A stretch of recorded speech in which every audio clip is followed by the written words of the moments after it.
আমাদের গভর্নমেন্টের অনেক মুড সুইং হয়। গভর্নমেন্ট আসলে কি এটা বোঝা যাইতেছে না। মানে দিন শেষে দেখবেন ডিভোর্সের প্রবলেমও দিন শেষে ডিসিশন দেয় হাসিনা। এখন খুব শীঘ্রই এটা বলা হবে যে আমাদের প্রাইম মিনিস্টারকে এইচপিএম কে ভুল বোঝানো হয়।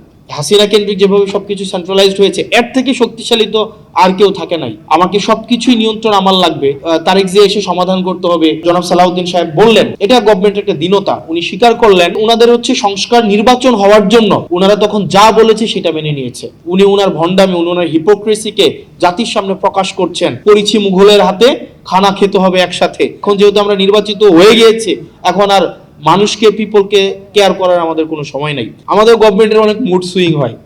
মানে গভর্নমেন্ট আসলে কি এটা বোঝা যাইতেছে না।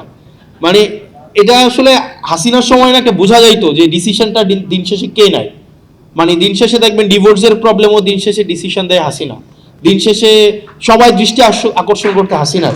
তো এখন আসলে এই জায়গায় মানে ডিসিশনটা আমার কাছে মনে হইতেছে there are so many governments within the governments. আমার কাছে এটা মনে হইতেছে, মানে আমি নিশ্চিত না, কারণ এবং আপনি দেখবেন খুব শীঘ্রই এটা বলা হবে যে আমাদের প্রাইম মিনিস্টারকে এইচপিএম কে ভুল বোঝানো হয়। এখন ভুলটা বুঝায় কারা? দেখা যায় এখানে অনেক ধরনের ফ্রিঞ্জ এলিমেন্ট আমার কাছে মনে হয় গভর্নমেন্টের সাথে আছে, যারা আমাদের যে জন আকাঙ্ক্ষা তৈরি হয়েছিল, রাষ্ট্রের যে আকাঙ্ক্ষা তৈরি হয়েছিল, সেই জায়গা থেকে গভর্নমেন্টকে অনেক দূরে সরিয়ে নিচ্ছে। এবং এখানে আমাদের যে সংস্কারের ইনস্টিটিউশনাল, আমাদের ইন্ডিপেন্ডেন্ট হওয়ার কথা ছিল, আমাদের জুডিশিয়ারি হচ্ছে ইন্ডিপেন্ডেন্ট হওয়ার কথা ছিল, আমাদের বিউরোক্রেসির জায়গায় হচ্ছে একটা মেসিভ একটা আমাদের এটা হচ্ছে রিস্ট্রাকচার হওয়ার দরকার ছিল, আমাদের পুলিশ সংস্কার কমিশন হওয়ার দরকার ছিল।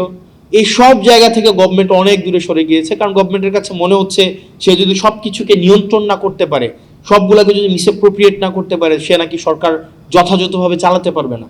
এখন আমার কাছে ম্যাডাম খুব ভালো বলেছেন কিছুক্ষণ আগে যে শেখ হাসিনা থেকে তো সবচেয়ে বেশি হচ্ছে মানে সেন্ট্রাল, একদম সবকিছুকে সেন্ট্রালাইজড করা, হাসিনা কেন্দ্রিক যেভাবে সবকিছু সেন্ট্রালাইজড হয়েছে, এর থেকে শক্তিশালী তো আর কেউ থাকে নাই, আর কেউ ছিল না। তারপরেও তো শেখ হাসিনা টিকে থাকতে পারে নাই।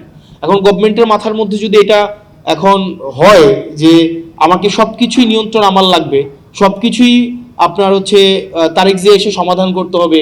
একদিন দেখলাম যে মিনিস্ট্রিতে কোনো এক এমপ্লয়ের ওনার ছেলে হারায় গেছে, এইটা হচ্ছে এই জায়গায় হচ্ছে তারেক জিয়া হচ্ছে এই জিনিসটাকে সলভ করতে হয়েছে। তো এই জিনিসটা আমাদের জন্য কোনো সুখকর নয়। এবং ওই দিন জনাব সালাউদ্দিন সাহেব বললেন, উনি স্বীকার করলেন, এটা গভর্নমেন্টের একটা দীনতা, উনি স্বীকার করলেন যে আমরা আসলে যে একরকমের এটা ওনাদের হচ্ছে সংস্কার নির্বাচন হওয়ার জন্য ওনারা তখন যা বলেছে সেটা মেনে নিয়েছে। মানে যা বলেছে সেটা মেনে নিয়েছে, শুধুমাত্র নির্বাচনটা যেন হয়ে যায়। এবং এটা এক ধরনের এর থেকে ভণ্ডামি, মানে উনি একটা সংসদের মধ্যে দাঁড়িয়ে উনি ওনার ভণ্ডামি, উনি ওনার হিপোক্রেসিকে জাতির সামনে প্রকাশ করছেন যে আমরা স্বীকার করে নিচ্ছি যে নির্বাচন যেন কোনোভাবেই পিছানো না হয়, সেজন্য আমরা একরকমের পরিচি মুঘলের হাতে খানা খেতে হবে একসাথে। এইভাবে হচ্ছে আমরা নির্বাচনটাকে মেনে নিয়েছি এবং সংস্কার ওই সময় আপনারা যা বলেছেন সেটাকে আমরা মেনে নিয়েছি। এখন যেহেতু আমরা নির্বাচিত হয়ে গিয়েছি, এখন আর মানুষকে, পিপলকে কেয়ার করার আমাদের কোনো সময় নাই।